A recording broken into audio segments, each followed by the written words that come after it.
सभी श्रोताओं को नमस्कार। आज हम कविता हम पंछी उन्मुक्त गगन के का सरलार्थ पढ़ने जा रहे हैं। चलिए आरंभ करते हैं।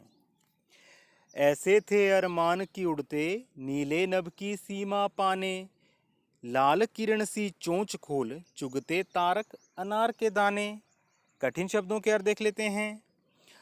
अरमान इच्छा, नभ आकाश, तारक तारे। कवि कहते हैं कि पक्षी कह रहे हैं ऐसे थे अरमान की उड़ते नीले नभ की सीमा पाने, कि हमारी यह इच्छा थी कि हम उड़ते उड़ते इस आसमान की अंतिम सीमा तक जाना चाहते हैं। लाल किरण सी चोंच खोल चुगते तारक अनार के दाने, और हम अनार के दानों की भांति आकाश में चमकने वाले तारों को चुगना चाहते हैं, अर्थात हम आकाश को स्पर्श करना चाहते हैं।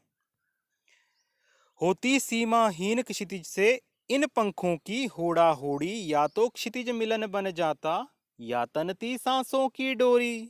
कठिन शब्दों के अर्थ देखते हैं। सीमाहीन जिसकी कोई सीमा न हो, क्षितिज जहां धरती और आकाश मिलते हुए दिखाई देते हैं, प्रतीत होते हैं, लेकिन वास्तविकता में नहीं मिलते। होड़ा होड़ी मुकाबला या प्रतिस्पर्धा। सांसों की डोरी तनना, सांस उखड़ जाना, प्राण निकल जाना। कवि कहते हैं कि पक्षी कह रहे हैं कि हम पक्षी आपस में प्रतिस्पर्धा मुकाबला करना चाहते हैं कि हम अपने पंखों की उड़ान से इस सीमाहीन क्षितिज, इस आसमान की अंतिम सीमा तक जाना चाहते हैं। या तो क्षितिज मिलन बन जाता या तनती सांसों की डोरी। हमारी यह इच्छा है या तो हम अपने पंखों के साथ उड़ते उड़ते इस सीमाहीन क्षितिज तक चले जाएं, यदि ऐसा ना हो तो हमारे प्राण निकल जाएं, अर्थात हमारी मृत्यु हो जाए।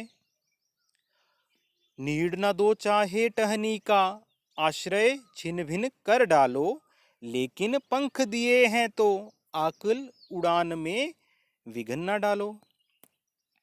कठिन शब्दों के अर्थ देख लेते हैं। नीड हुआ घोंसला, आश्रय सहारा, छिन भिन करना नष्ट करना, आकुल बेचैन, उड़ान उड़ना, विघ्न बाधा।